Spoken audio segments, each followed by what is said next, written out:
सभी विद्यार्थियों को सुप्रभातम। सभी विद्यार्थियों को सुप्रभातम। राम राम।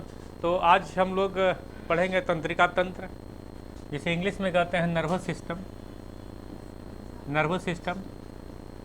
और हम लोग सिस्टम में तंत्रिका तंत्र में मतलब ये हम लोग का आज लास्ट वाला सिस्टम है। हम लोग सारा सिस्टम पढ़ लिए, respiratory system, digestive system, skeleton system, reproductive system, है ना। आज हम लोग को अंतिम में पढ़ना है नर्वस सिस्टम, तंत्रिका तंत्र, ठीक है।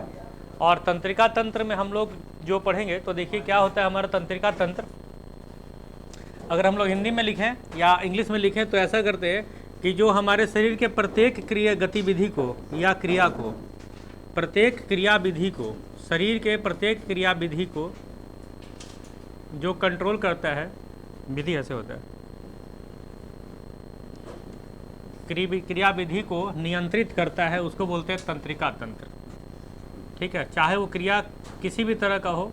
अगर ह्यूमन फिजियोलॉजी, मानव शरीर के अंदर कोई भी अगर क्रिया हो रही है, नियंत्रित करता है। अगर मानव शरीर के अंदर कोई भी क्रिया हो रही है तो उस क्रिया को नियंत्रित करता है, उसको हम लोग बोलेंगे तंत्रिका तंत्र। मतलब मानव शरीर के प्रत्येक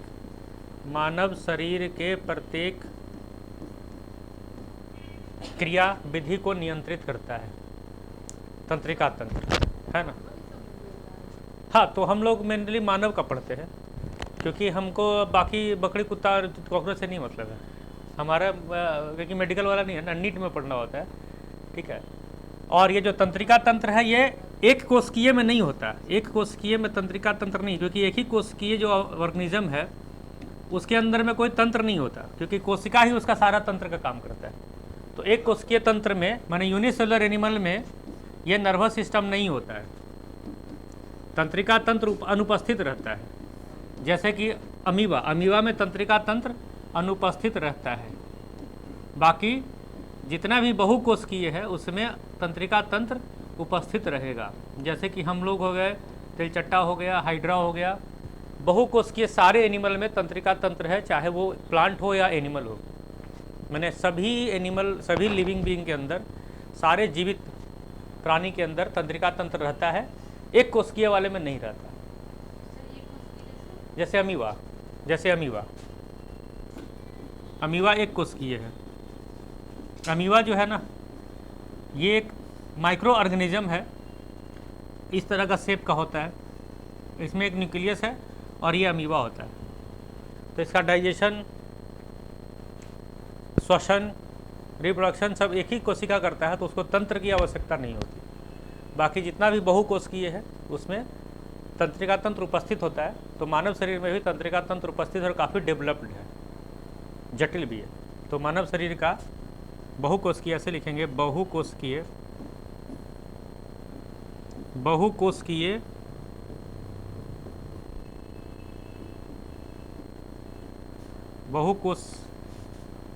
कोशीय, ठीक है। जीव में तंत्रिका तंत्र उपस्थित रहता है, उपस्थित होता है, ठीक है। बहुकोशिकीय जीव में तंत्रिका तंत्र उपस्थित होता है। मानव शरीर भी बहुकोशिकीय है। तो हमारे शरीर में बहुत ही विकसित और जटिल तंत्रिका तंत्र है। विकसित और जटिल मतलब कि developed and complex nervous system है ना। तो मानव शरीर में, मानव सही लिखे ना, मानव शरीर में विकसित एवं जटिल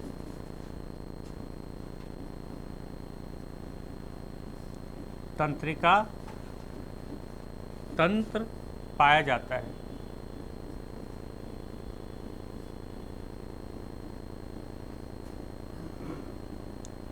ठीक है। तो हम लोग मानव शरीर के तंत्रिका तंत्र का स्टडी करेंगे, अध्ययन करेंगे। तंत्रिका का मतलब होता है, आप समझिए कि इलेक्ट्रिक वायर, है ना। हमारे शरीर में एक जगह से दूसरे जगह जो भी इंफॉर्मेशन ले जाया जाता है तो वो ले जाया जाता है नर्वस सिस्टम के द्वारा। और ये क्यों ले जाता है, तो हम लोग ऐसा पढ़ते हैं कि प्रकृति में हमारे शरीर के बाहर जितने भी परिवर्तन होते हैं, किसी भी तरह का परिवर्तन को हम लोग स्टिमुलस पढ़ते हैं, है ना। और उसका प्रतिक्रिया में शरीर जो कार्य करता है, ठीक है, उसको हम लोग बोलते हैं रिस्पॉन्स या प्रतिक्रिया बोलते हैं। मतलब कि दुनिया में बाहरी, हमारे शरीर को छोड़ के बाहर कुछ भी है उसको बोलेंगे हम लोग क्रिया, और उसके आंसर में जो हमारा शरीर दिखाता है, रिस्पॉन्स दिखाता है, उसको बोलते हैं रिस्पॉन्स, बोलते हैं प्रतिक्रिया, है ना। ठीक है, तो यहाँ पर आ जाएं, आगे बढ़े। ये तो सिंपल इंट्रोडक्शन था। तो इसको हम लोग बोलते हैं स्टिमुलस। स्टिमुलस क्या होता है? स्टिमुलस बोलते हैं LOUS कि कोई भी बाहरी परिवर्तन, कोई भी अगर एक्सटर्नल चेंज होता है तो उसको बोलते हैं स्टिमुलस। बाहरी परिवर्तन को स्टिमुलस कहा जाता है, ठीक है। और उस बाहरी परिवर्तन के जवाब में जो हमारा शरीर जो क्रिया या प्रतिक्रिया दिखाता है उसको बोलते हैं रिस्पॉन्स। जैसे मान लीजिए अभी ठंडा पड़ने लगा, आपके तंत्रिका तंत्र ने आपके ब्रेन को बताया कि हमारा शरीर का टेम्परेचर घट रहा है, तो आपके ब्रेन ने आपके मुंह में वोकल कॉर्ड को निर्देश किया कि वाइब्रेट करो और कृपया मैडम से रिक्वेस्ट करो कि एसी को बंद कर दिया जाए, चालू कर दिया जाए या बंद कर दिया जाए, क्योंकि तापमान में परिवर्तन हो रहा है। यह काम किसने किया? तंत्रिका तंत्र ने किया। किसके विरोध में किया? बाहरी परिवर्तन के विरोध में किया। तो जो बाहरी परिवर्तन उसको बोलेंगे स्टिमुलस, और उसका प्रतिक्रिया स्वरूप जो हमारा शरीर दिखाता है उसको बोलता है रिस्पॉन्स। और हमारा शरीर कभी भी खुद से कोई काम नहीं करता, हमेशा बाहरी चेंज की वजह से काम करता है ना। चाहे कोई भी क्रिया हो, हमको भूख लगना, सांस लेना, चलना, दौड़ना, भागना, डर लगना, है ना, सिंघाड़ा खाने का इच्छा होना, किसी से पार्टी मांगने का इच्छा होना, है ना, ये सब हमारा नर्वस सिस्टम कराता है। हाँ, जबरदस्ती दूसरा खा जाना, यानी वो देखते रहना कि वो खा कब उठाया कि उसको झपट ले, है ना। फिर ये पता करना कि सर्दी हो गया कि नहीं हो गया, है ना। तो ये सारा हमारा नर्वस सिस्टम कराता है। भूख लगना बाहरी प्रतिक्रिया, बाहरी स्टिमुलस है, परिवर्तन की वजह से भूख लगता है। अब देखिए कैसे, जैसे आप सुबह खाना खाए, रात में खाना खाए, आपने कुछ जैसे रात में खाना खाए, ठीक है, आपने नहीं खाया तो कल दिन में खाया होगा, कल भी नहीं खाया तुम्हारे 8 दिन पहले खाया होगा, है तो खाए, बचपन में खाए थे। तो वो जो बचपन में खाए, आप खेल कूद करके चल फिर करके एनर्जी खर्च कर दिए, और आपको और काम करना है, आपको और चलना है, तो बाहरी परिवर्तन करना है, आपको यहाँ से उठ के जाना है। तो जब बाहरी आपका कुछ भी परिवर्तन हुआ तो उसके रिस्पॉन्स में ऊर्जा का खपत हो रहा है, तो ऊर्जा को कौन मांगेगा? तो ऊर्जा मांगने के लिए आपका पिट्यूटरी ग्लैंड ने भूख सेंटर, एक भूख का केंद्र है दिमाग में, हंगर सेंटर को बोला। हंगर सेंटर वहाँ पे सिक्रेशन करा दिया आपके पेट में HCl का। अब HCl जैसे ही सिक्रेशन, वहाँ जो भी चीज़ें थी वो गलने लगी, तो हमारा पेट में भूख, चूहे कूदने लगे। हाँ,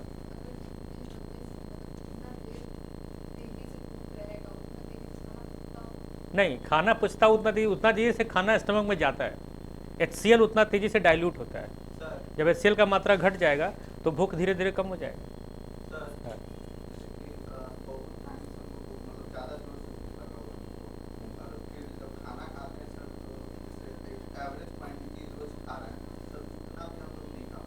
उसके पीछे रीज़न क्या होता है कि जब आप बहुत दिन देर से भूखे रहते हैं ना, तो आपका स्टमक का साइज छोटा हो जाता है। स्टमक का साइज छोटा सिकुड़ गया, अब जब सिकुड़ गया, छोटी साइज हो गई, तो उसमें फिर वो क्वांटिटी का खाना नहीं हटेगा जितना आप रोज़ खाते हैं।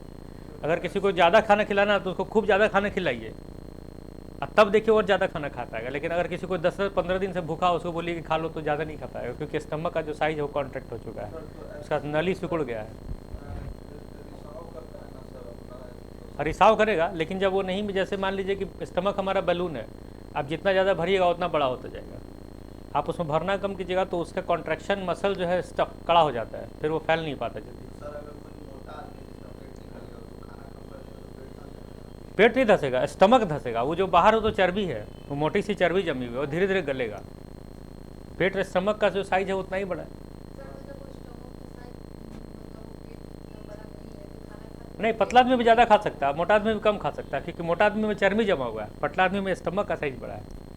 जैसे मान लीजिए उत्सव जी, आज हम 4 रोटी खिलाएं, कल 4 रोटी के बाद एक रसगुल्ला 1 रोटी रख दें, परसों एक बर्फी डाल दें, तो धीरे धीरे 15-20 रोटी खाने लगेंगे, है ना, खाते रहेंगे। लेकिन अगर इनको 10 दिन भूखा रखा जाए तो फिर बोले 15 खाइए, नहीं खा पाएंगे, क्योंकि इनका स्टमक का साइज छोटा हो चुका है।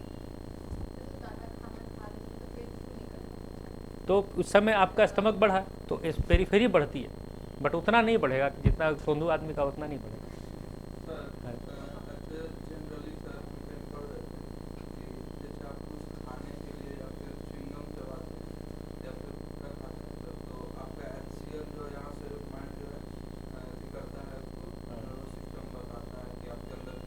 जाने वाला जा रहा है। और आप जैसे उसके अंदर कुछ जाता है तो HCl जो अपना लेवल बढ़ाता है, तो एट द टाइम सर अपना लेवल से जब ऊपर आता है तो लोग को जो एसिडिटी जो होता है, हाँ, तो एसिडिटी बाहर आने लगे, सही बात है। सर ऐसे लोग जैसे कि समोसा वगैरह या सब खाते हैं, तो उसके बाद फिर क्यों ऐसा? नहीं, तो वो जो बाद में जो एसिडिटी हुआ वो हुआ कि आपने समोसे में जो तेल खाया वो अनसैचुरेटेड तेल था, जो सैचुरेटेड के रूप में अंदर गया है, तो डाइजेशन ऑफ ऑयल नहीं हुआ, जिसकी वजह से वो वहाँ पे हाँ डाइजेस्ट नहीं हो रहा है। वो खाना अनडाइजेस्टेड फूड है स्टमक या इंटेस्टाइन में, उसका गैस बाहर आ रहा है। वो जो बाहर मीथेन और हार्मफुल गैसेस बना रहा है, कार्बन डाइऑक्साइड बना रहा है, वो बाहर आ रहा है। उस समय में सर जैसे एसिड का मात्रा बढ़ रहा है, हाँ तो सर जैसे कि बेस टाइप का कुछ अगर लेते हैं हाँ तो उसको न्यूट्रल कर देगा। हाँ, उसको न्यूट्रल कर देगा। इसलिए तो इनो खाते हैं लोग। इनो क्या बेस है एक तरह का? नहीं, इनो इनो इनो इनो आपको तो लेमन फ्लेवर है ना, बट बेस है उसके अंदर कास्टिक सोडा रहता है, OH रहता है अंदर, तो इसीलिए उसका जो भी डाइजेस्टिव रहेगा वो आपका बेसिक रहेगा। तो ठंडा में आपका नहीं, ठंडा में इसलिए होता है कि इसमें आपका सॉलिड कार्बन डाइऑक्साइड भरा हुआ है, कार्बन डाइऑक्साइड गैस भरी हुई इसके अंदर। वो कार्बन डाइऑक्साइड जाके डाइजेस्ट जो भी चीज़ें उसको गलाने लगता है, इसलिए डाइजेस्ट हो जाता है। हार्मफुल है, बिल्कुल नहीं पीना चाहिए। नहीं पीना चाहिए, सही बात है, कार्बन डाइऑक्साइड है ना, नहीं पीना चाहिए। हाँ, नहीं पीना चाहिए, CO2 है, नहीं पीना चाहिए। क्या क्या? नहीं, कार्बन डाइऑक्साइड जो है हम लोग सांस से छोड़ते हैं ना, तो खाना के साथ में कार्बन डाइऑक्साइड अंदर नहीं जाता है। हाँ, तो बिल्कुल नहीं, तो फूके ना आप जब, तो कार्बन डाइऑक्साइड जो होता है वो हवा से भारी होता है, तो आपके खाने से नीचे चला जाता है, बहुत कम वहाँ पे उसमें कांटेक्ट में रहता है, और गैस जो है वो चिपकेगा नहीं ज़्यादा ना, इसलिए आदमी फूकता है। लेकिन अगर चीज़ फूके, हाँ, तो कार्बन डाइऑक्साइड निकलता है मुझसे, सही बात है। दूर से फूक रहा है, आप एकदम सटा के नहीं फूक रहा है, उसमें भी फूकना नहीं चाहिए, सही बात है। प्लस उतना तो कार्बन डाइऑक्साइड हम लोग लेते ही ना सांस में, उतना तो कार्बन डाइऑक्साइड लेते ही, हवा में तो है। ठीक है, तो रिस्पॉन्स बोलेंगे जो हमारा शरीर का प्रतिक्रिया होगा। हाँ बोलिए। शरीर का नहीं, सारे गैसेस ठंडा नहीं होते। जैसे गैसेस जो है वो गर्म होता है, अगर लिक्विड को हम गर्मी देंगे तो गैसेस बन जाएगा, इसका मतलब टेम्परेचर गैस का ज़्यादा होता है, लिक्विड का टेम्परेचर कम होता है, सॉलिड का टेम्परेचर कम रहता है। अमोनिया ठंडा रहता है, बट अमोनिया जब बनता है तो उसने बहुत सारा हीट को रिलीज किया, वो एक्सोथर्मिक प्रोसेस होता है, इसकी वजह से वो ठंडा रहता है। बट कोई भी गैस अपने लिक्विड स्टेट से गर्म ही रहेगा, अब कोई भी लिक्विड अपने सॉलिड स्टेट से गर्म रहेगा। जैसे पानी का बर्फ़ है, उससे ज़्यादा गर्मी होगी पानी में और उससे ज़्यादा गर्मी होगी वेपर में, है ना।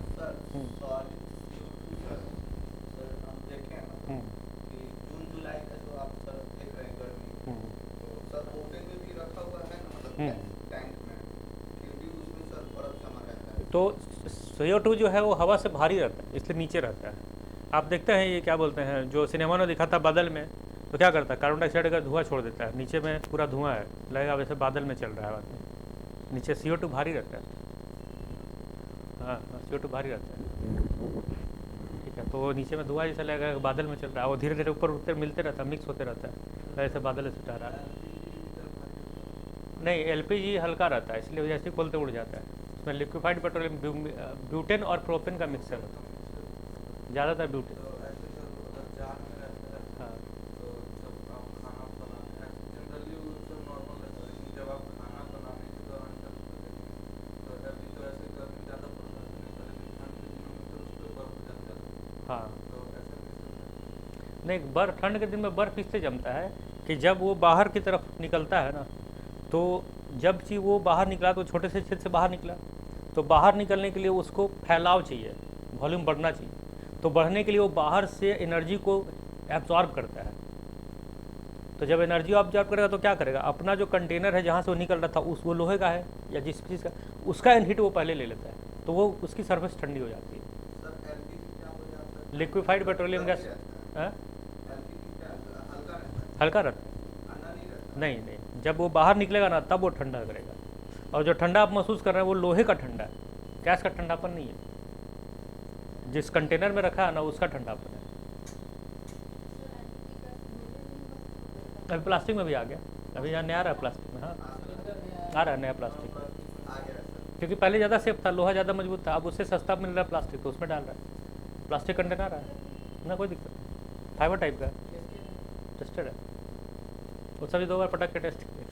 सर जब जैसे कि हम किसी वेंडर से सर जब हम लेते हैं एलपीजी सिलेंडर, तो सर ऐसा चेक करना रहता है कि कितना लेवल तक इसमें गैस है एलपीजी, हाँ तो सर बोला जाता है कि गर्म पानी से हाँ तो मतलब उसको कपड़ा से ऐसे कीजिएगा जहाँ तक तो मतलब वो सूख जा रहा है वहाँ तक गैस है, उसके बाद फिर वो खाली है। हाँ हाँ हाँ, सर जब लोहा सर ठंडा तो पूरा पूरा लोहा ठंडा होगा?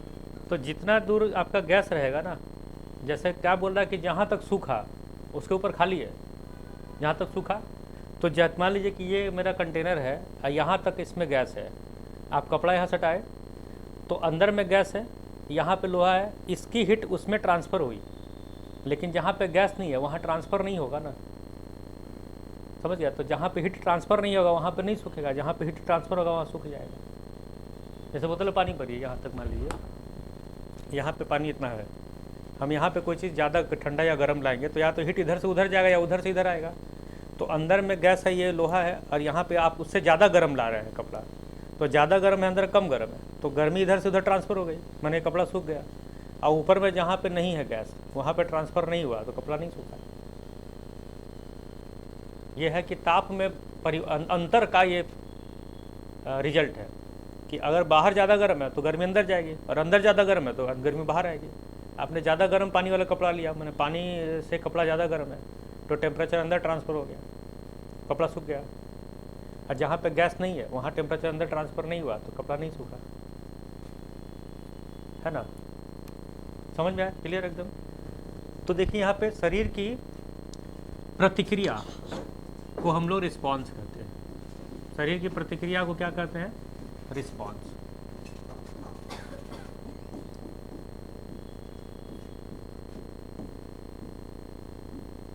तो जब भी कोई बाहरी परिवर्तन होगा तो उसको स्टिमुलस कहेंगे और शरीर की प्रतिक्रिया को रिस्पॉन्स कहेंगे। तो सेंट्रल नर्वस सिस्टम का सबसे पहला काम यही है कि वो बाहरी परिवर्तन को रिस्पॉन्स करता है, बाहरी परिवर्तन को रिस्पॉन्स करता है। जैसे किसी का फ़ोन आया तो तुरंत उठ के चलेगा, कि तंत्रिका तंत्र ने बोला कि बाहर चल के बात करो। अब परिवर्तन क्या था, कहीं से फ़ोन आया, बाहरी परिवर्तन था, है कि नहीं। फिर फ़ोन कटा तो अंदर आ गया, क्योंकि फिर तंत्रिका तंत्र बोला हुआ कि चलिए परिवर्तन अंदर हो रहा है। हाँ, तो इनका तंत्रिका तंत्र नहीं चाहता था कि इनके बाहरी परिवर्तन को अंदर का आदमी भी परिवर्तन महसूस करे, है कि नहीं। तो यहाँ देखिए हम लोग का जो तंत्रिका तंत्र है, नर्वस सिस्टम है, इसको हम लोग 2 भाग में बांटते हैं। तो समझ गया, नर्वस सिस्टम जो हमारे शरीर की क्रिया को नियंत्रित करता है, एक को बोलते हैं CNS, वो CNS हॉस्पिटल भी है, और दूसरा को बोलते हैं PNS।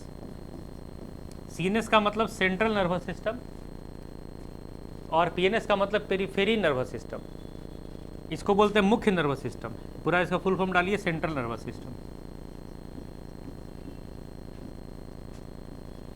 नर्वस सिस्टम, वो यूएस है यहाँ पे, नर्वस, NERVO, हाँ नर्वस सिस्टम। और इसको बोलते हैं periphery nervous system, PNS, peri, PERI, फेरी, पेरीफेरी।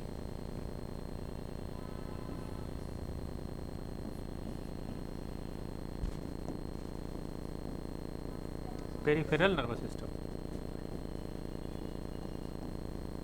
PNS। अब यहाँ समझना है कि जो हमारा मुख्य या केंद्रक नर्वस सिस्टम है, केंद्रीय नर्वस सिस्टम है, किसका पूरा है, दूरभाष को असल में अपने से दूर नहीं रखते हैं, दिक्कत ये है, नाम है दूरभाष, रखते हैं पास में। तो सेंट्रल नर्वस सिस्टम को हिंदी में लिख सकते हैं मुख्य या केंद्र तंत्रिका तंत्र। अब मुख्य तंत्रिका तंत्र में आपके दो चीज़ है, एक है ब्रेन और दूसरा है स्पाइनल कॉर्ड। ब्रेन को हम लोग हिंदी में क्या कहते हैं, दिमाग, मस्तिष्क एंड स्पाइनल कॉर्ड, मेरू रज्जू। मेरू रज्जू, मेरो रज्जू नहीं, मेरू रज्जू, मेरी रज्जू नहीं बोलता है, मेरू रज्जू, मेरुदंड। स्पाइनल कॉर्ड, SPINALCHORD, मेरी रज्जो। रिस्पॉन्स का मतलब है कि बाहरी परिवर्तन को आपका शरीर किस प्रकार प्रतिक्रिया देता है, उस क्रिया को, उस प्रतिक्रिया को रिस्पॉन्स करते हैं। मेरुदंड, हाँ नहीं, रीढ़ की हड्डी को मेरुदंड, और कॉर्ड जो है वो है रज्जू, तार। कॉर्ड को बोलते हैं मेरू रज्जू, मेरू। देखिए आपका हो गया मेरुदंड माने स्पाइनल वर्टिब्रे, यह है मेरुदंड, बैकबोन, वर्टिब्रा, वर्टिब्रा जो है ना ये है ना, और मेरुदंड, और जो आपका स्पाइनल कॉर्ड है उसको बोलते हैं मेरू रज्जू, मेरू रज्जू। इस, हाँ कॉर्ड को नहीं बोलेंगे, स्पाइनल कॉर्ड मतलब रज्जू, और मेरू रज्जू, कॉर्ड जो होता है वर्टिब्रेट के बैकबोन के अंदर रहता है। जैसे ये जो आपका हड्डी है ना, यहाँ से ये हड्डी के अंदर में तार घुसा हुआ है, ये हड्डी ऐसा है, उसका तार घुसा है अंदर में, हाँ ऐसा समझिए कि तार है, बिजली का तार है, उस बिजली के तार को बोलेंगे मेरू रज्जू, स्पाइनल कॉर्ड। कॉर्ड मैंने तार, पता ना आपके कॉर्ड खराब है, किसी का कॉर्ड खराब है, हाँ मुख्य तंत्र या केंद्र तंत्र, इसके अंतर्गत दो है, मुख्य तंत्रिका तंत्र का दो पार्ट है, एक ब्रेन और एक स्पाइनल कॉर्ड। इसको ना पीसी का कॉर्ड खराब है, मोबाइल का कॉर्ड खराब है, तो कॉर्ड है, कॉर्ड मैंने रज्जू। देखिए हिंदी में आप बोल सकते हैं, जैसे अगर आपका दूरभाष का तार खराब हो तो आप जाके मांग सके मेरा दूरभाष का रज्जू दीजिए।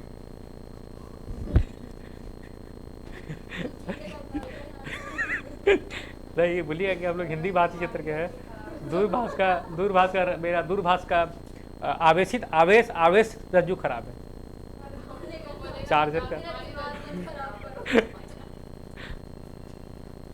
अब उत्सव जी का पढ़े लास्ट क्लास में मेरी रज्जू है, उत्सव जी पढ़े थे मेरी रज्जू, मेरी रज्जो, ये वो हिंदी कहानी पढ़े थे हम लोग, मेरी रज्जो है? तो जो भी रहे, मेरी रज्जो नहीं, आप लोग इतना मेरे को हिंदी पे कंपेल कर दिए मैं हमको कि हम हिंदी ही नजर आता है हमको। बड़ा अच्छा शब्द है ना? बोले नहीं सर, अच्छा शब्द है ना, मेरी रज्जो, रज्जू, मेरू रज्जू भाव रहता है, अब उसमें अगर ना जोड़ दिए तो हर में बहुत कुछ रहता है।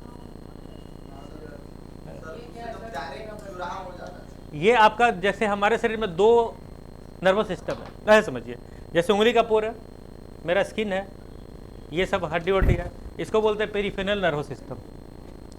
और जो दिमाग है ये और यहाँ पे, इसको बोलते हैं सेंट्रल नर्वस सिस्टम, ये हम लोगों का मुखिया है, chief of the nervous system है। हमारे तंत्रिका तंत्र का जो मास्टर है वो है CNS। हाँ, मेरू रज्जु, मेरू रज्जु, दंड बैकबोन, नहीं वो है दंड, बैकबोन है, उसके अंदर में तार है, और तार की संख्या 31 है, 31 नर्व होते हैं, 31 को तार गुजरता है आपके शरीर में।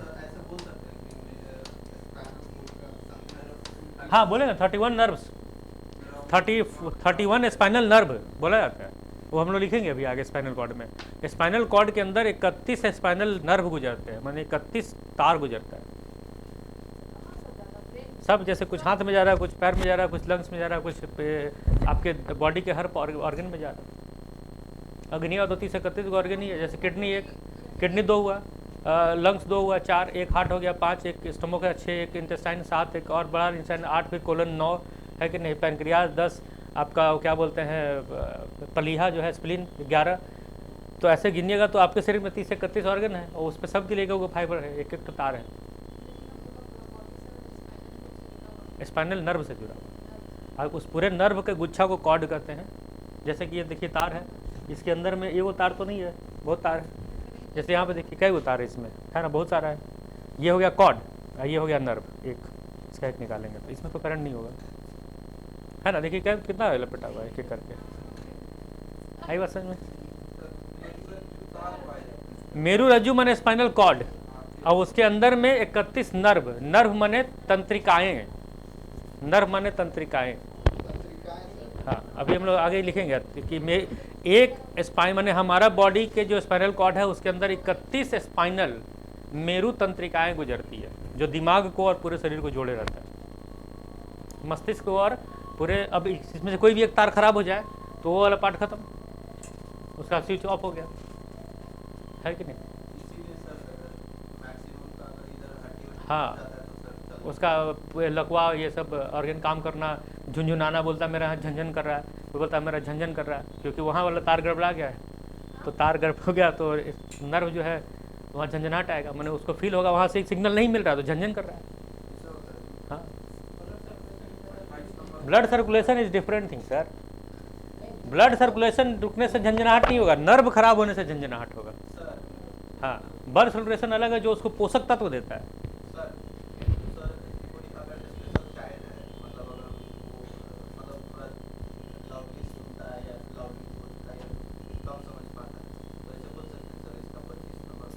नहीं, ये पाया से बाकी शरीर खराब होगा, दिमाग और बोलने चालने नहीं खराब होगा। देखिए मुंह यहाँ पर जो है ना, ये 31 नर्व यहाँ से निकल के नीचे गया, इसको कंट्रोल करने वाला सब हमारा ब्रेन में। हमारे ब्रेन का 3 पार्ट भी उसको पढ़ रहे हैं, ब्रेन का 3 पार्ट है। आगे वाला बोलते हैं फोर ब्रेन, मिड ब्रेन और हिंड ब्रेन। हिंड ब्रेन पीछे नहीं होता, यहाँ से पीछे वाले पार्ट को कहते हैं। हो गया ना, तो इसमें बता, तो हमारा आगे वाला पार्ट को में बुद्धि, रीजनिंग, थिंकिंग, इंटेलिजेंसी रहती। यहाँ पीछे मारने से इसलिए होता है कि आपका जो स्पाइनल कॉर्ड है वहीं से निकलता है मेडुला से। अब मेडुला का काम क्या है, इनवॉलेंट्री एक्शंस को कंट्रोल करता है। इनवॉलेंट्री मतलब दिल का धड़कन धड़कना, खाना अपने आप पच जाना, जिस पे हमारा कंट्रोल नहीं है, जैसे आँख फड़कना, सुनाई देना, आपका कंट्रोल नहीं है। कोई बोलेगा तो आप सुनिए लीजिएगा, नहीं चाहिएगा कि नहीं सुने, ऐसा होगा। कोई बोलेगा सुनिए लीजिएगा,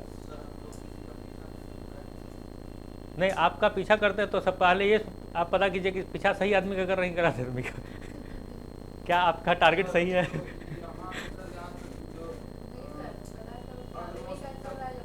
करना, अरे औरत भी शादीशुदा की कुंवारी है, ये भी बात है।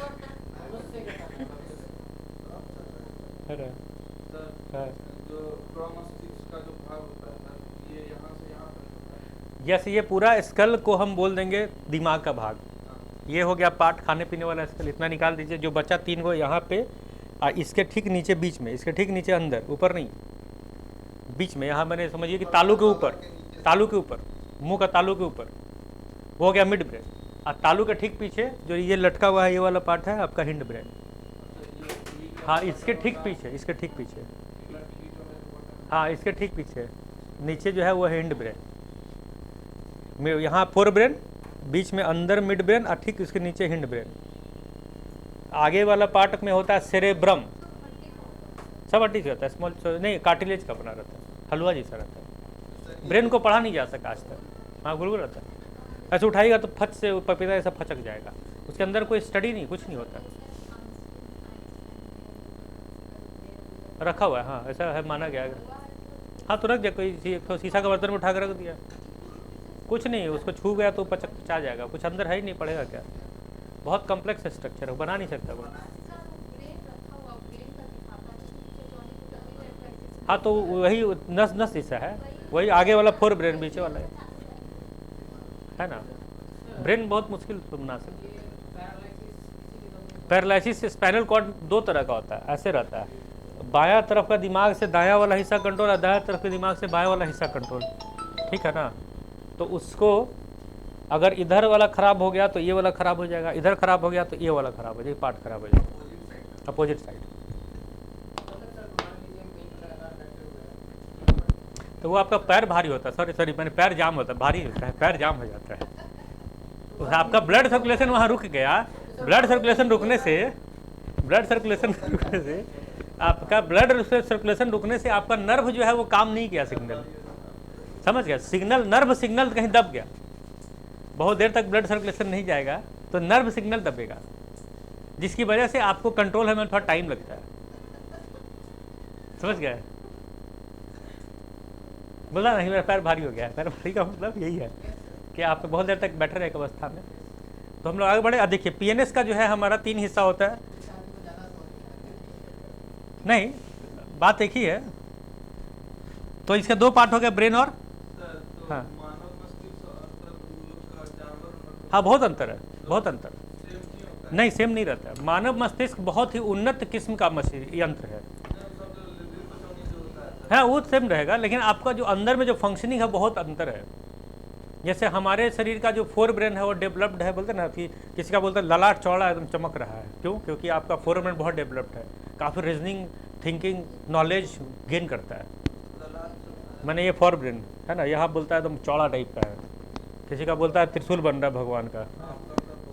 नहीं अरे आप मेरा तारीफ करिएगा तो हम ज़्यादा नहीं पढ़ा देंगे, है ना। बाल उड़ा हुआ, सही बात, मेरा बाल थोड़ा उड़ा हुआ, हाँ नहीं बहुत बढ़िया आपका।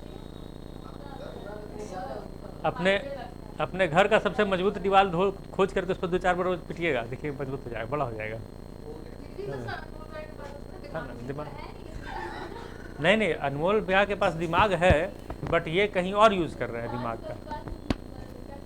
जैसे अब ये अपने मस्तिष्क का कहीं और प्रयोग करते हैं, नहीं चल रहा है, चल रहा है कि नहीं। जैसे दिमाग सबके पास रहता है, आप कहाँ खर्च करते हैं मस्तिष्क को उस पर निर्भर करता है।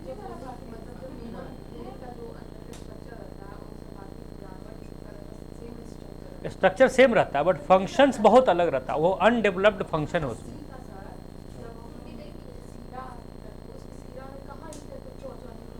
नहीं रहता है, बहुत मुलायम रहता है, छप रहता है। तब आप इतना चिकन खाती हैं, आपको नहीं दिखाई दिया अगर मस्तिष्क बोलता है मूढ़ी खाने से मूढ़ी बढ़ता है, नहीं। अब देखिए पीएनएस जो है आपका 3 तरह का होता है, ठीक है। पीएनएस को हम लोग बोलते हैं, एक बोलते हैं आपका स्पाइनल नर्व,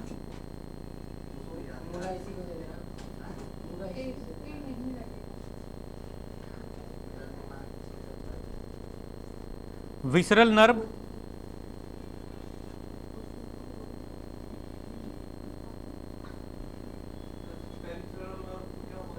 पेरिफेरल को बोलते हैं परिरिधि तंत्रिका तंत्र। ये भी 2 ही मानिए, 2 ही रखिए इसको, मेजर 2 ही है, एक स्पाइनल नर्व और दूसरा विसरल नर्व। विसरल, हाँ 2 ही रखिए। विसरल नर्व, स्पाइनल नर्व जो यहाँ से निकला, ये वाला स्पाइनल जो यहाँ से निकला और वो परिधि बन गया, यहाँ से निकला बाहर चारों तरफ फैल गया, वो परिधि हो गया, हमारे हाथ पैर हड्डी का मोशन को दिखाता है, हाँ। और विसरल नर्व हो गया जो हमारे बॉडी के आंतरिक अंगों को सूचना पहुंचाता है। या आंतरिक अंगों का सूचना ब्रेन तक पहुंचाता है। परिरिधि, हाँ, जैसे आंख फड़कना, जैसे प्यूपिल अपने आप लाइट पड़ने से चौड़ा होना, सिकुड़ना, हाँ, तो वो स्पाइनल नर्व का काम है। कॉर्ड नहीं, नर्व, नर्व। अरे स्पाइनल कॉर्ड जैसे बोले, स्पाइनल कॉर्ड यहाँ से निकला मेरे मेडुला से, वहाँ पर वो स्पाइनल कॉर्ड है। जब तक वो मेरुदंड के अंदर है वो स्पाइनल कॉर्ड है। जब वो हमारे मेरुदंड से बाहर आ गया, ये हाथ पे चला गया, तो उसका नाम हो गया स्पाइनल नर्व। अब वो अलग अलग नर्व है, तो उसको बोलेंगे हम लोग स्पाइनल नर्व। ये परिधि में चला गया, पेरिफेरी में चला गया। और जो हमारे पेट के अंदर है, आंतरिक अंग है, जैसे पेट, हार्ट, डाइजेशन, स्टमक, इंटेस्टाइन, उसको बोलेंगे विसरल नर्व। आंतरिक अंगों को, वो भी तो हमारा दिमाग से अलग हो गया, यहाँ तक को बोले सीरियसनेस, इसके अलावा सब जगह को बोले पीएनएस। तो पीएनएस जो बाहर बाहर है वो स्पाइनल, और जो अंदर अंदर है वो विसरल, आंतरिक। आंतरिक तंत्रिका तंत्र, समझ गया? जैसे कि मान लीजिए कॉर्ड आप बाहर निकालिए, देखिए कहोगे कॉर्ड निकाले, जब ये इससे जुड़ा है, ये है सीएनएस, ये हो गया स्पाइनल कॉर्ड, ये स्पाइनल कॉर्ड, और जब यहाँ से अलग अलग क्षेत्र आ गया तो नर्व बन गया। अब वो वहाँ पेरीफेरी में चला गया, उसको बोलेंगे स्पाइनल नर्व। और दूसरा नाम है विसरल नर्व। जो हमारे आंतरिक अंगों में पहुँचा उसको विसरल, और जो बाहरी अंगों में पहुँचा उसको स्पाइनल। ठीक है? और स्पाइनल नर्व बनता है किससे? न्यूरॉन से। कोई भी जाके बाहर में बनेगा न्यूरॉन से। न्यूरॉन हमारा स्मॉलेस्ट यूनिट है तंत्रिका तंत्र का। न्यूरॉन को हिंदी में न्यूरॉने कहते हैं। इसीलिए इस डॉक्टर को कहा जाता है क्या? न्यूरोलॉजिस्ट। किसी को पेट में पेट कर, पैर में झंझनाहट होने लगता है, कहीं कोई सुन्न हो जाता है, बोला न्यूरोलॉजिस्ट को दिखाइए। बूढ़े लोगों में क्या होता है, पैर कट जाता है, उसको पता ही चलता है तो मेरा छिला गया, खून बह रहा है, तो पता नहीं चलता, कोई दर्द नहीं है, क्योंकि न्यूरॉन्स खराब हो गए, नसें खराब हो गई, तार खराब हो गया, इन्फॉर्मेशन नहीं। ज़्यादा कटता है तो इसलिए दर्द नहीं करता है कि दर्द इतना ज़्यादा होता है कि आपका जो दर्द सहने वाला सेंटर है वो उसको इन्फॉर्मेशन ले नहीं पाता।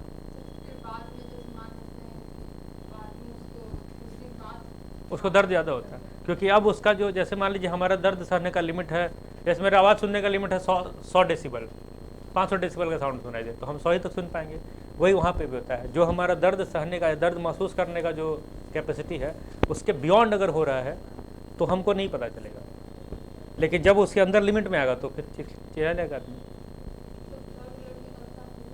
कुछ नहीं, क्योंकि फिर वो नर्वस सिस्टम उसको फील नहीं कर रहा, उसके न्यूरॉन्स उसको नहीं पहुंचा पा रहे इन्फॉर्मेशन। नंबर ऑफ इन्फॉर्मेशन ज़्यादा है और रिसेप्टर्स कम है ना। फिर ये भी हो सकता है कि अगर ब्रेन कहीं और इंगेज है, जैसे आदमी खेल रहा है उधर मच्छर काट रहा है, जैसे उत्सव जी फोन में बात करें पीछे मच्छर काट रहा है तो पता नहीं चलेगा, क्योंकि मच्छर का जो सेंस है वो बात करने वाले सेंस से ज़्यादा इंपॉर्टेंट है, तो ब्रेन उधर लगा हुआ है, स्पाइनल कॉर्ड उधर बिजी है, तो बाद में पता चलेगा कि जब फ़ोन कटेगा तो इधर मच्छर काट रहा था, है कि नहीं। तो वो हमारा इन्फॉर्मेशन नहीं पहुंचने पे या टाइमली नहीं पहुंचने पे या इन्फॉर्मेशन का इम्पोर्टेंस कम होने पे भी हो सकता है। सिर्फ एक फैक्टर नहीं है, इम्पोर्टेंस कम है इन्फॉर्मेशन का। जैसे आपको कोचिंग आने की हड़बड़ी है, पैर में थोड़ा दर्द हो रहा है तो आपको दर्द महसूस नहीं होगा, क्योंकि यहाँ आपको क्लास अटेंड करने का, ठंडा थम्स पीने का ज़्यादा उल्टा होता है, तो ये आपका इम्पोर्टेंस उधर रहता है। अब वो सबसे पूछिए, इनका इम्पोर्टेंस कहीं और है, बट तो आदमी है ना। और हमारे शरीर का पूरा स्ट्रेंथ नर्वस सिस्टम में ही रहता है, पूरी ताकत आपको नर्वस सिस्टम में रहता है। आपके बॉडी मसल्स में कोई भी स्ट्रेंथ नहीं होती, जो भी स्ट्रेंथ होती है नर्वस सिस्टम में होती है। मेरु रज्जु, मेरु रज्जु, कॉर्ड को रज्जु, अब बैकबोन को मेरुदंड, ये है बैकबोन। देखिए दंड माने बोन, ये बोन, और रज्जु माने कॉर्ड। जब कॉर्ड से बहुत सारा सेपरेशन होगा, वो 31 को नर्व निकलता है जिसको हम स्पाइनल कॉर्ड, स्पाइनल नर्व कहते हैं। एक स्पाइनल कॉर्ड से 31 नर्व्स निकलते हैं जिसको स्पाइनल नर्व कहा जाता है, जो हमारे पेरिफेरी नर्वस सिस्टम बनाता है।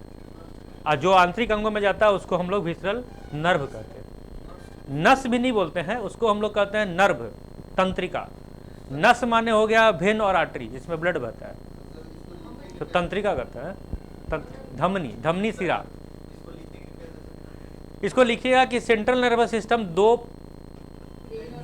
दो पार्ट में बट स्पाइनल नर्व को लिखेंगे कि स्पाइनल कॉर्ड से 31 नर्व निकलती है, 31 नर्व निकलती है, जिसे स्पाइनल नर्व कहा जाता है।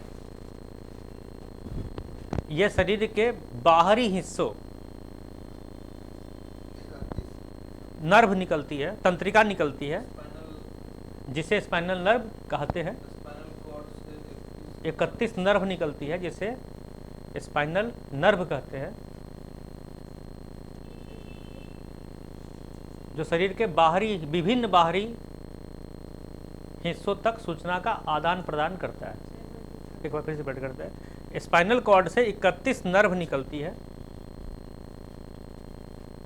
31 नर्व निकलती है, जो शरीर के विभिन्न बाहरी हिस्सों में सूचनाओं का आदान प्रदान करती है। हाँ, शरीर के विभिन्न बाहरी हिस्सों में सूचनाओं का आदान प्रदान करती है, जिसे स्पाइनल नर्व कहते हैं। फिर लिखेंगे वैसी नर्व या ब्रैकेट में तंत्रिका। हाँ हाँ,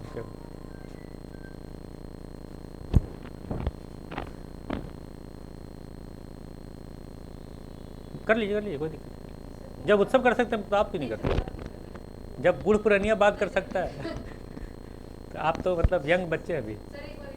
एक बार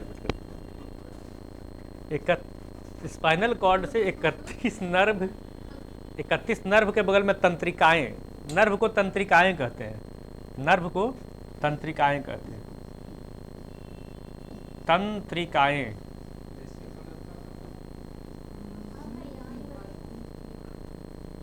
31 नर्व तंत्रिकाएं निकलती है, जिसे जो शरीर के विभिन्न बाहरी हिस्सों तक सूचनाओं का आदान प्रदान करती है। इसी का थोड़ा टेम्परेचर सही में कम है, थोड़ा बढ़ाइए ना, मतलब और ठंडा करिए। 16 ना, लाइट नहीं, हर ठंडा हो रहा है थोड़ा। आप लोग अभी जो ठंडा पिए ना, उससे शरीर आपका गर्म हो गया है, जल रहा। आपको नहीं पीना चाहिए था।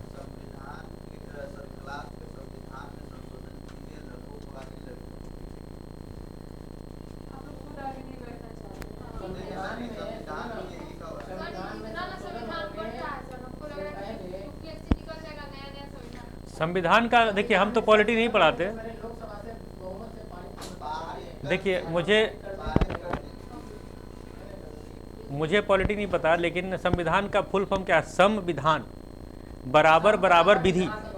तो फिर लड़के लड़की आगे पीछे क्यों? मिला जुला के बैठे, जहाँ बैठना है, जिसमें यहाँ बैठना है यहाँ बैठे, पीछे बैठना पीछे बैठना। विसरल नर्व को के बगल में लिख लेंगे कि वैसी तंत्रिकाएं जो शरीर के आंतरिक हिस्सों में सूचनाओं का आदान प्रदान करती है, वैसी तंत्रिकाएं जो शरीर के आंतरिक हिस्सों में सूचनाओं का आदान प्रदान करती है, उसे विसरल नर्व कहा जाता है।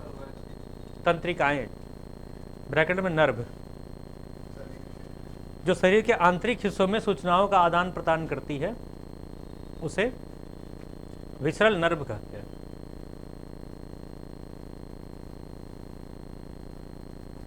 ठीक है।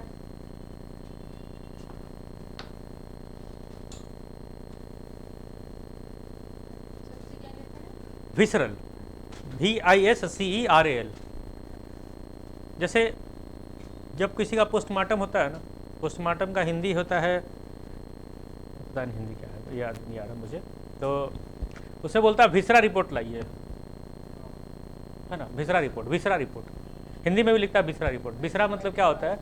आंतरिक अंगों का क्या स्थिति था, मतलब लंग्स सही था, हार्ट सही था, स्टमक सही था। अगर वो डैमेज है, इसका मतलब है कि स्वपरीक्षण नहीं। पोस्टमार्टम को स्वपरीक्षण नहीं बोलते हैं, पोस्टमार्टम को अलग कुछ कहते हैं, है ना। तो उसमें क्या होता है? विसरा रिपोर्ट, उसके पेट के अंदर जो भी चीज़ें हैं उसका रिपोर्ट लेता है। तो क्योंकि आंतरिक अंगों को विसरा कहते हैं, सब परीक्षण, शव, हाँ, शव परीक्षण, सब, हाँ, लाश वाला सब, शव, तालब शव परीक्षण। हाँ,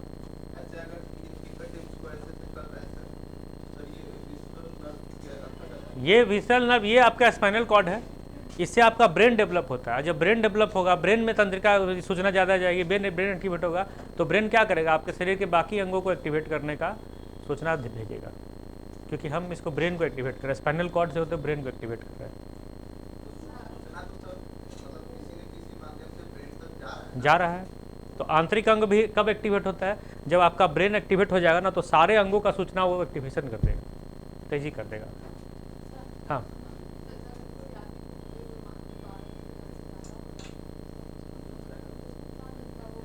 मिलता है ना, वो क्या खाया उसके पेट में मिलेगा, अनडाइजेस्टेड फूड है ना। उसका हार्ट किस स्थिति में है, 12 घंटे से ज़्यादा पहले मरा है या कम मरा, तो ब्लड होगा उसके अंदर। अगर नहीं है तो मतलब ज़्यादा टाइम हो गया। फिजिकल इंजरी है कि नहीं, उसको हार्ट में चोट लगा है कि नहीं, कहीं घाव हुआ है कि नहीं, कोई कटफट है कि नहीं, ये सब ढूंढता है कि नहीं। बात समझे, कोई चीज़ निकाल तो नहीं लिया अंदर से। जैसे मान लिया आदमी मरा, उसका पेट खोल के किडनी निकाल लिया, उससे सब निकाल लेता है। हाँ, सब निकाल लेता है। देखिए, पोस्टमार्टम का कोई टाइम नहीं है, जितना जल्दी होगा उतना सी चीज़ें सही सलामत मिलेगी, तो टाइम एग्जैक्ट पता चल जाएगा। अगर बोले 6 महीने बाद मिला, तो उस समय क्या हड्डी मिलेगा, फिर भी पोस्टमार्टम करता है कि हड्डियों की संख्या कितनी है, हड्डी पे इंजरी है कि नहीं, कौन सी हड्डी मिसिंग है, उसका एज कितना होगा, उसकी हाइट कितनी होगी, वो लड़का का हड्डी है कि लड़की की हड्डी है, हड्डी से ही पता चल जाता है। कार्बन उसमें नहीं आएगा, क्योंकि कार्बन आएगा पुराने समय में। कार्बन 14 आता है 100-200 साल से पुराने वाले चीज़ों पे। अगर कोई हड्डी मिल जाए पुराना, तो उसको कोई आदमी को वो हड्डी आदमी है क्या है कि लड़की क्या पता चल जाएगा, ये पता चल जाता है। क्योंकि हड्डी का जो ग्रोथ होता है ना, वो हर उम्र में बदलता रहता है। जैसे कोई अगर लड़का होगा तो उसकी हड्डी में छेद नहीं होते, फिल्टर नहीं होते। लड़की होती है, अगर वो शादीशुदा है, बच्चे हो गए, तो उसका मतलब उसका हड्डी में पोरस होगा, घड़ा के जैसा पानी इधर से उधर निकल जाएगा। जितना ज़्यादा पोरस होता है वो बता देगा कितने बच्चे हुए थे इसके, ये सब पता चल जाता है। समझे, कभी CID देखिएगा पुराना वाला, पुराना CID एग्जैक्ट पता देगा। तो मान लीजिए, तो 30-35 में कितना अंतर है। अब जैसे उत्सव का 40 साल हो रहा है, हम लोग अभी 25 साल समझ रहे हैं, है ना। मेरा 25 और आप लोग 40 समझ रहे हैं, है कि नहीं, होता है कि नहीं। 5 साल के अंदर का फर्क चलता है कि नहीं। तो अब देखिए, अनमोल जी भी बच्चे हैं, दूध का नाट भी नहीं उठा है, हम लोग बड़े समझ रहे हैं। दाढ़ी आने से थोड़े बड़ा हो जाता है। तो ये सब मिलता है विसरल में, विसरल रिपोर्ट में। आगे बढ़े, देखिए, तो हम लोग ब्रेन को देखा जाए, ब्रेन आपको मैं दिखा देता हूँ एक फोटोए करके। कहाँ पे मिलेगा,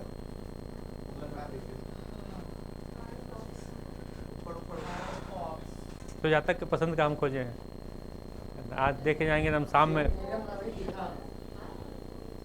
देखिए, ये है फोर ब्रेन, इतना वाला पार्ट को बोलते हैं फोर ब्रेन, यहाँ तक, ठीक है, समझ गया।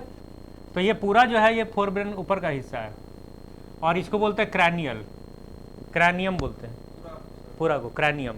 तो क्रैनियम स्कल होता है, 8 हड्डी से बना होता है। हम लोग उधर पढ़े थे स्केलेटन सिस्टम में, क्रैनियम में 8 हड्डी होती है, तो ये 8 हड्डी से बना है ऊपर का पार्ट। यहाँ पे फोरब्रेन है, फ्रंटल लोब, यहाँ पे फोरब्रेन है, समझ गए। अब देखिए, ये वाला पार्ट मिड ब्रेन है, ये वाला पार्ट अंदर का पार्ट मिड ब्रेन, ये वाला मिड ब्रेन है। हाँ, जिसमें हाइपोथैलेमस और पिट्यूटरी ग्लैंड, ये देखिए पिट्यूटरी ग्लैंड है, ये हाइपोथैलेमस है। हाँ, ये पिट्यूटरी ग्लैंड है, ये हाइपोथैलेमस है। तालू के ठीक ऊपर रहता है पिट्यूटरी, हाइपोथैलेमस है पिट्यूटरी ग्लैंड अंदर से। तो ऊपर में ये ऊपर होगा ना, ये वाला, इसको छोड़ के देखिए ना, यहाँ तक, यहाँ से आएगा ना, इतना छोड़िएगा, अंदर घुसिएगा, मिड ब्रेन अंदर घुसिएगा, तो आप आधा नीचे खाली, आधा ऊपर खाली, तो बीच में आना एकदम जस्ट तालू के ठीक ऊपर। हाँ, नहीं असर करे, इसलिए पिट्यूटरी ग्लैंड को छिपाया गया अंदर में। और मास्टर ऑफ द ग्लैंड कौन है, पिट्यूटरी ग्लैंड। अब पिट्यूटरी ग्लैंड का गुरु कौन है,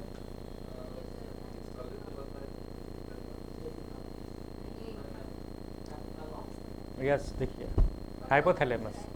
hypothalamus controls the pituitary gland.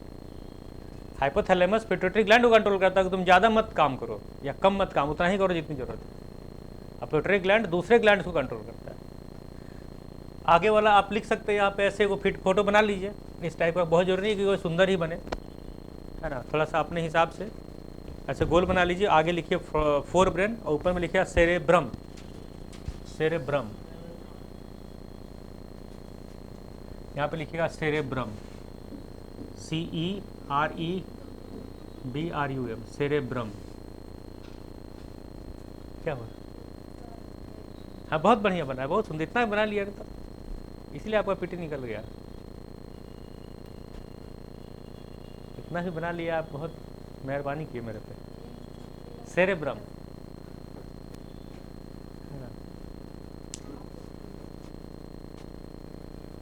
Cerebrum, cerebrum क्या है? थिंकिंग। हम लोग जितना भी सोचते हैं, थिंकिंग, लर्निंग, इसका फंक्शन याद रख लीजिए। रीजनिंग, किसी का मैथ अच्छा है खराब है, कोई ज़्यादा याद रखता है, कोई ज़्यादा पढ़ाकू है, कोई कम पढ़ाकू है, कोई दूसरे चीज़ों पर दिमाग रखता है, वो सब सेरेब्रम की वजह से। हाँ सबका लगभग ठीक रहता है, सही बात है, थोड़ा बहुत। सेरेब्रम पीछे नहीं होता है, फोर ब्रेन, हाँ उसका सेरेब्रम थोड़ा कम काम है, तो ज़्यादा बोलता है कि भोथर है, पढ़ा लिखा है। हाँ बच्चा ऐसे तो बना दीजिए, गोल गोल करके ऐसे बनाइए, देखिए कैसे खींचिए, अब ऐसे ऐसे बना लीजिए 2 बार, हो गया। और यहाँ पे लिख दीजिए सेरेब्रम, CBRUM, सेरेब्रम, ऐसे कर लीजिए बस। इसमें कितना सिंपल है। यहाँ पे मिड ब्रेन बना लीजिए, एक तो ऐसे घंटी जैसा लटका लीजिए, क्या था उसको, यहाँ पे क्या घंटी बोलते थे उसको? नहीं नहीं, घंटी का नहीं था वो, हम लोग क्या घंटी पढ़े थे? कौन घंटी पढ़े थे उसको? ना ना, एपिग्लोटिस को हिंदी में क्या कहते हैं? कौन घंटी बोले थे? गल घंटी की क्या तो एपिग्लोटिस जैसा बना लीजिए। तो यहाँ पे लिखिए पिट्यूटरी ग्लैंड, इसके ऊपर में ऐसे गोल के बना लीजिए हाइपोथैलेमस, ये वाला, ये पिट्यूटरी है, यहाँ पे पिट्यूटरी है ये वाला, इसके ऊपर में गोल बना लीजिए हाइपोथैलेमस, सिंपल बात है। ऐसे कर लीजिए, 2 हो गया। मिड ब्रेन के अंदर रहता है hypothalamus, pituitary gland, 2 mid brain में है ना। इसके ऊपर में यहीं पे कहीं पे पिनियल ग्लैंड है, यहाँ पे शायद, यहाँ पे कहीं पिनियल ग्लैंड है, पिनियल ग्लैंड। मिड ब्रेन में 3 गो होता है, पिट्यूटरी ग्लैंड, हाइपोथैलेमस और पिनियल ग्लैंड, समझे। अपने भाषा में बनाइए, गलत बनाइए, ज़्यादा अच्छा होगा, क्योंकि अगली बार में सही हो जाएगा। पिट्यूटरी बन गया, उसके ऊपर थोड़ा सा लो बना के हाइपोथैलेमस गोल, और उसके ऊपर थोड़ा गोल बना के पिनियल ग्लैंड। पता चल गया ना? कैसे मानो?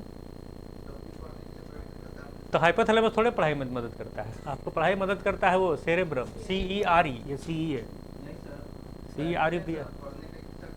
तो इच्छा पिट्यूटरी ग्लैंड से थोड़ी करता होगा आपको, पिट्यूटरी ग्लैंड से खाने पीने घूमने फिरने का इच्छा करता है। अच्छा अच्छा,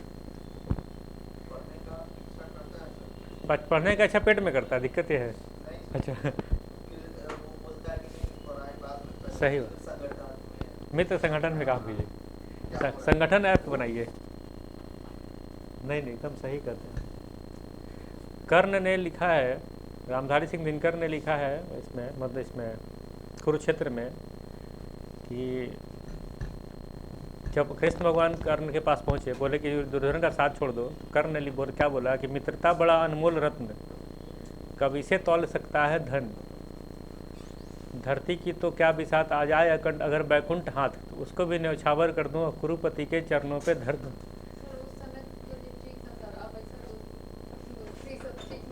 सही बात, ये भी बात सही है आपने।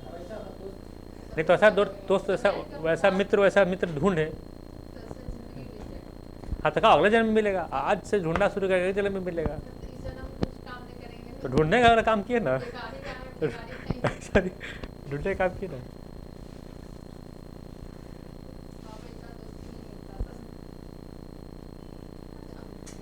बात समझ में आ गया। तो फोर ब्रेन क्या करता है, सेरेब्रम रहता है। अब देखिए यहाँ पे जब हम लोग ब्रेन को खोले ही हैं तो कुछ और पढ़ लिया जाए। आपको समझ में आ रहा दीपक, है ना? CERE, ये पिनियल, PINEAL, एल। अरे ऐसे ही बना लीजिए, देखिए जैसे आप मैंने ये बनाया, देखिए ये बनाइए ब्रेन आप ऐसा, ठीक है, हो गया।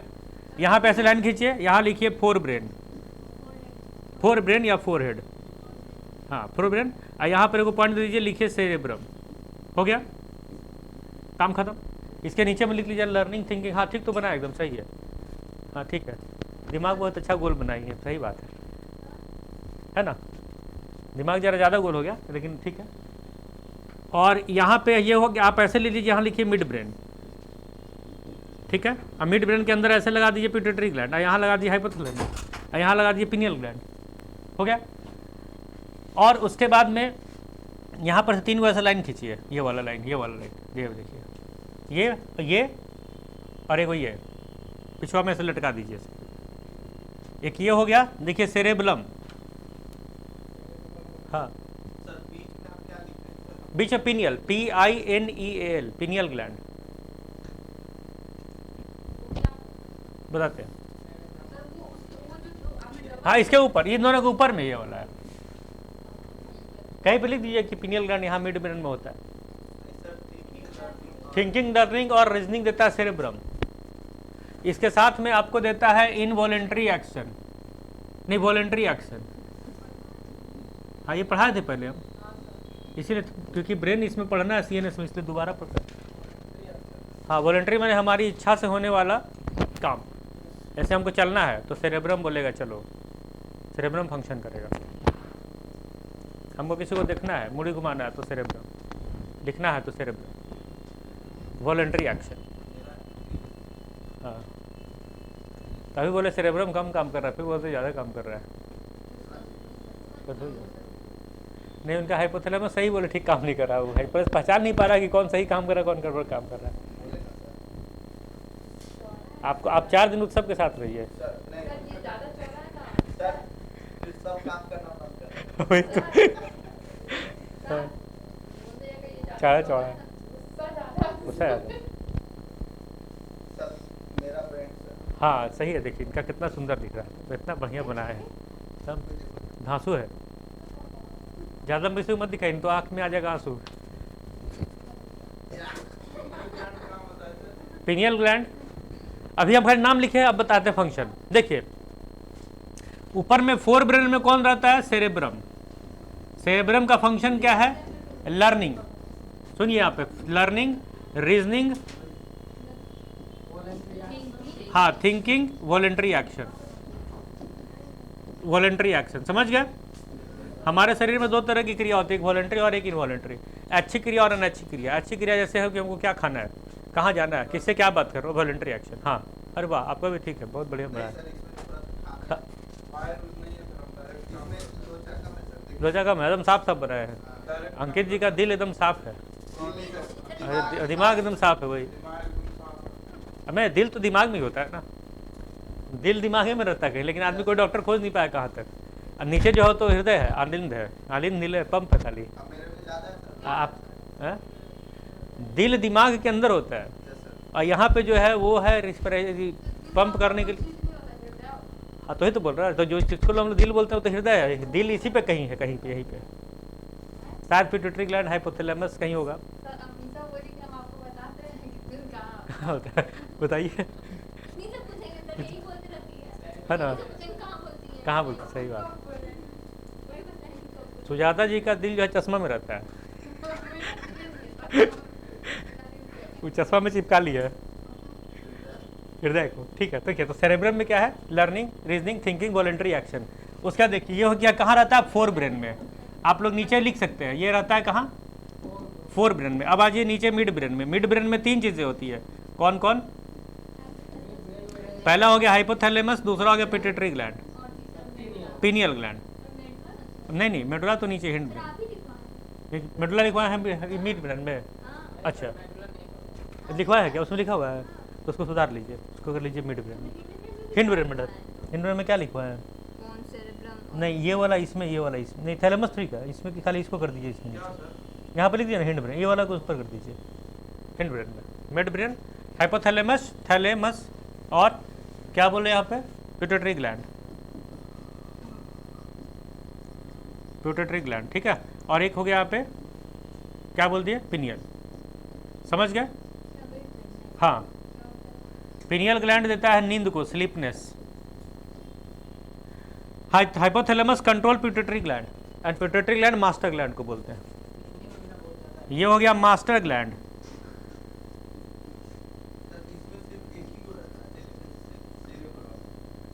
हाँ, इसमें खाली एक हो रहता है, सेरेब्रम। और ये है मास्टर ऑफ मास्टर ग्लैंड। क्या एक और क्या है? हाँ, ऑल्फैक्टरी वो रहता है, वो रहने दीजिए, वो रहेगा, ऑल्फैक्टरी रहेगा। ऑल्फैक्टरी मतलब सूंघने वाला। Master of master gland. अभी यहाँ पे जो लिख रहे हैं वो लिखिए ना, ब्रेन में। मिड ब्रेन में pineal gland, hypothalamus, master of master gland, pituitary master gland. Fore brain में सेरेब्रम। बस, ठीक है। अरे सेरेब्रम यहाँ पर है, यहाँ सेरेब्लम है, यहाँ बलम है, वहाँ ब्रह्म है। अरे वो ब्रह्म है, उधर ब्रह्म है, ब्रह्म ब्रह्म पता है ना, ब्रह्म है वहाँ, इधर बलम है, सेरेब्लम। तो पहले ब्रह्म के पास यही, तब वो भेजेंगे बलम के पास। पहले जाइए ब्रह्म के पास, ब्रह्मा के पास, तब वो भेजेंगे बलम के पास। कहीं नीचे चले गए तो ऊपर नहीं जा पाइएगा। पहले थिंकिंग लर्निंग कीजिए, ब्रह्मा के पास जाइए, तब उधर बोलेंगे ब्रह्म के पास, बलम के पास। ब्रह्म रहता है, ब्रह्म। हाँ, आगे वाले पर ब्रह्म, ब्रह्म। समझ गया? मास्टर ग्लैंड 3 हो गया। अब आ जाइए हिंड ब्रेन। हिंड ब्रेन में पिछला हिस्सा, निचला मस्तिष्क या पिछला मस्तिष्क, हिंड ब्रेन इसको बोलते। देखिए यहाँ से लीजिए, पॉन्स, ऐसे ट्राइगोनल नर्व भी है, बट मैं इसको 3 को ज़्यादा यहाँ पे मार्क कर रहा हूँ। ये है hind brain, pons, medulla and cerebellum. Pons, medulla और सेरेब्लम। पॉन्स का काम क्या है? रिस्पायरेशन। हम जो सांस लेते हैं, थैलेमस छोड़ दिए, बस जितना लिखे ना जो अभी मैं कर। रिस्पायरेशन है, थिंकिंग बाद लर्निंग, वॉलेंट्री, वॉलेंट्री एक्शन। अच्छी क्रिया है, अच्छी क्रिया है। क्योंकि इतना सारा कंफ्यूजिंग रहता है ना कि एक क्लास में आप उसको नहीं समझ सकते, तो मोटा मोटा पहले समझिए।